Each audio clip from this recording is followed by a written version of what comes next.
What happens when a completely random Darius army takes on a shooty Lylyth1 list? Let's find out.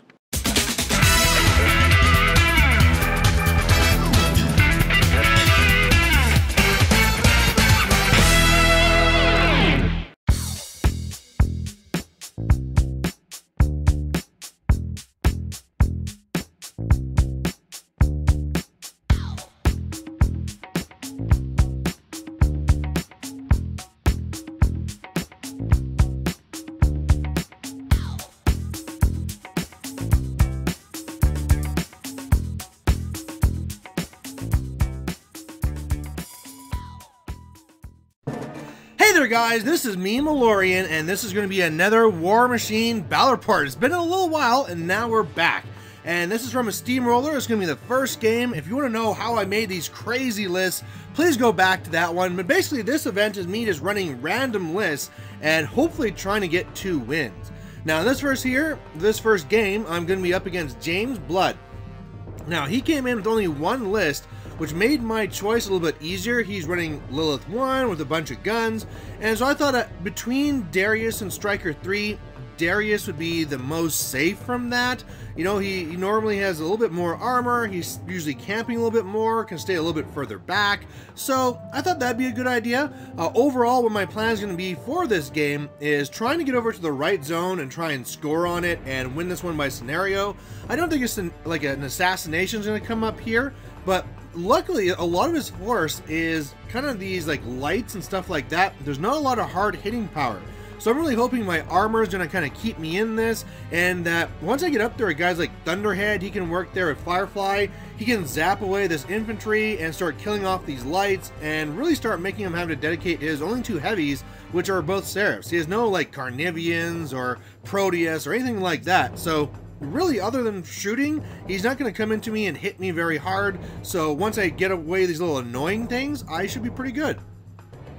Alright, well, he got the first turn, went up, didn't really do any spells or anything, put down a cloud with a succubus, and because there's prowl on Lylyth, that means she has stealth. I didn't know that she had that now in Mark 3, so good to know. And otherwise, you can see that for the most part, most of his stuff is going to his own zone. And this is where I started wondering if my whole thing's going to kind of backfire on me, because if he starts scoring and beats me in this kind of scoring race, that could be really bad. Now, with this here, you know, I feel kind of a little lucky because I went second, so I'm not the first chance to score, but he has a lot more little smaller pieces that can run into contest. You know, I have half-jacks that can run over and contest and stuff like that, but already I'm starting to think that this is going to be kind of a to-the-point kind of scenario game that I'll have to be very careful on. So now on my first turn, I'm going to start trying to get these spells out there and try and get to a nice threatening spot. So with that, I put Arcane Shield up onto the Hammersmith. It's right back here with the Junior. I just didn't move it up when the Hammersmith ran, but that's where it's on. Otherwise, I have Refuge up onto Dynamo, so that should be cool where we can walk up and shoot and then back away or move up into the zone. And then I also have then the Fortify up into the Thunderhead. The armor's nice, but also the bolt throwers, he can't be pushed back and I can get the most from him. And then of course I also have Sidekick up onto the Firefly. Now, because I have to deal with these 2 Deathstalkers first, the Silverline are staying way back. In fact, after I measured that out, I realized that Jake's was in the danger zone. And so I am a little bit worried that he might go for that. I am camping a couple, so I should be safe. But yeah, that's a real issue with this list, is that I have these 2 juniors running 3 of my jacks. And then another thing I realized after I did this final placement is that, yeah, whereas I was very careful to make sure that the Firefly was within 8 inches of Jake's and that the Hammersmith was within 6 inches of Junior, I forgot at this point that Dynamo was part of Junior's battle group. So yeah, he won't be able to do very much next turn, which really kind of sucks. Otherwise, yeah, I do have kind of like the gun mage up there so he can shoot down one of those stealth guys, and I'll see what he does.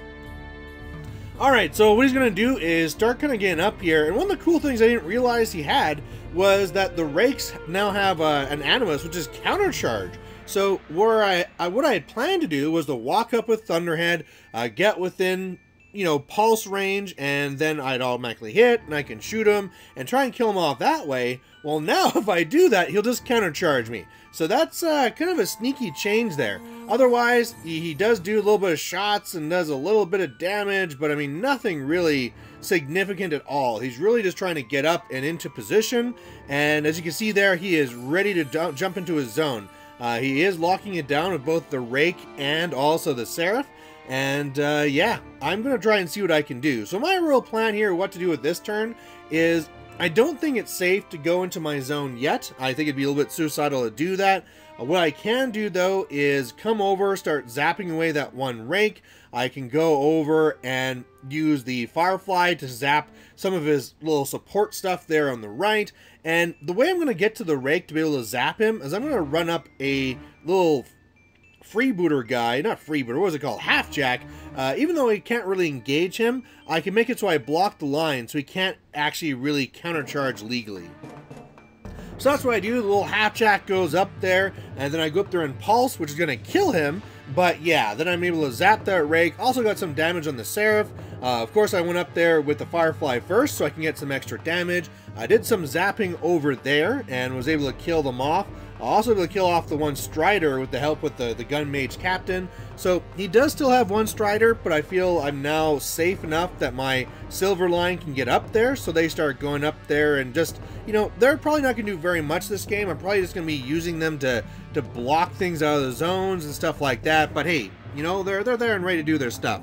Otherwise, you can see that Finn went and ran up into the Rake just to kind of cause a little bit of an issue there. The Hammersmith also ran into the zone, and then Dynamo, he just aimed and tried shooting at that Seraph, and I needed 6s to hit, so I thought I could do it okay, and it just did not work out. I'm kind of wondering if I should have gone after his objective and started doing some shots there, but I decided not to just because that, you know, that Dynamo can do lots of work for you. So I just went and got him within range of Junior so I can use him better next turn.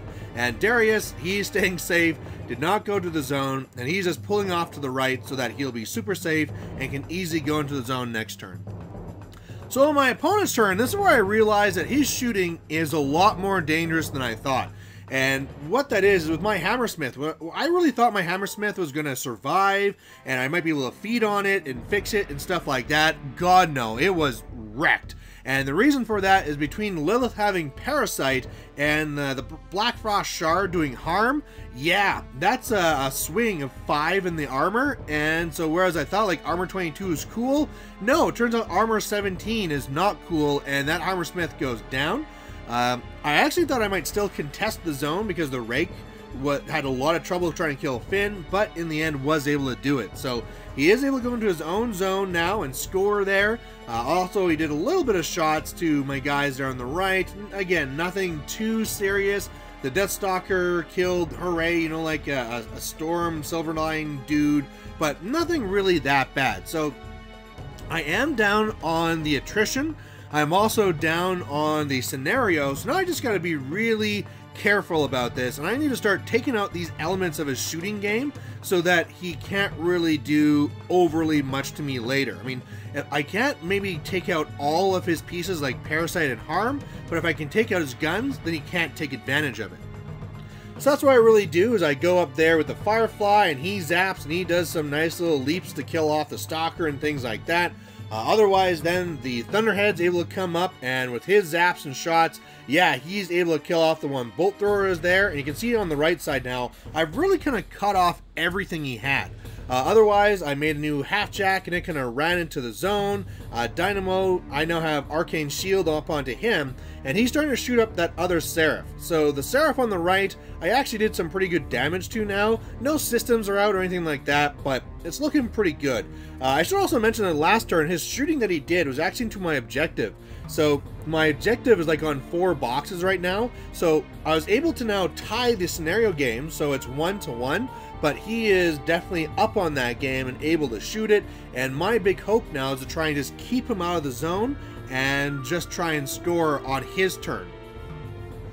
So the first thing that really screws him up here is that thanks to me killing some of his support staff, say like the Shepherds and the Forsaken and stuff like that, he was running a little bit hot. And this Seraph comes and frenzies, attacks Lylyth, and cranks the damage. It's like 654. He transfers it to the other Seraph, but yeah, that's definitely not going to help him for this turn, where now he's down a beast, and his other beast is really hurt. Otherwise, his Rake also frenzies, and the closest model for him is the objective, so he goes after that. It doesn't really do very much, but hey, I'll take whatever he does. Otherwise, he was able to get some good work done. He has a whole Parasite and Harm thing up onto Dynamo, does some shooting into him, and did about 15 boxes of damage and knocked him down. And when Junior put up the Arcane Shield, he then kind of like took off, because I really didn't think Dynamo was going to survive this round. So now that he's there and kind of like knocked down and can't be given any focus, he's kind of sad. Otherwise, he did try and kill off some of my silver lines, so half of them are dead now. And then the Naga came down and tried to finish off my objective, but failed. So nothing got into my zone, and now we both score, and it's now 2-2. So now I'm in a good position where I can start really pulling ahead here, trapping everything out of my zone, and just trying to take away from him whenever I can. So this will be my feet turn, which is really only used to fix up Dynamo, and he didn't even have any systems down, but I figured if there's a turn I'm going to use it, probably now's the time. So I went over and I fixed him. He was able to shoot down the Naga with some help with the Gun Mage Captain, and then yeah, I was able to come over and do some zapping with the, oh actually some stabbing. Actually the, what is it called? The Firefly also out with the Naga, stabbing that thing down. And then once it was out of the way, the Thunderhead could come over and he got a great zap in. So, I mean, the Silver Line had already charged over into the one Seraph, and then Thunderhead came over, did a big, huge zap, and started to do some shots, and now he's down to Seraph, and I killed his guy with Harm, so that's looking really, really good. So, I score again, so I'm going to go up to 3, and I was able to destroy his objective, so I go up to 4. So it's currently 4-2, and if he can't get anything to my zone, it is really over. And he tries to get something in here. I mean, with pre-measurement, he didn't need to kind of do this, but yeah, even with a full run here with the Rake, he wasn't able to get in. And so otherwise, he just kind of like kills the guys in the zone so that we at least both score, so it ends 5-3. But yeah, that's going to be it. Other than killing some Silver Line and doing some more damage to Dynamo, that's going to be it, and that's going to be the game. So overall, I felt that this went very well. One of the things I like doing with these random lists is just kind of starting to learn new things. And I mean, I haven't really used the Gun Mage Captain much. He did great. The whole pairing of a Firefly and a Thunderhead, they did amazing. So yeah, really interesting to play this. I got 1 win. My goal was to get 2, so that's looking really good. And we'll see what happens next game. So otherwise, guys, if you have any comments on my list or how I played, please post it down below, and we'll catch you later. Bye. Hey there, if you liked watching this video, please go down and give it a like down below you here. And if you have any concerns or questions or comments, please put those in the comment section as well. You know, the best way for me to give you what you want to see is if you tell me what you like seeing and what you don't like seeing. So otherwise, thanks for watching, and we'll catch you later.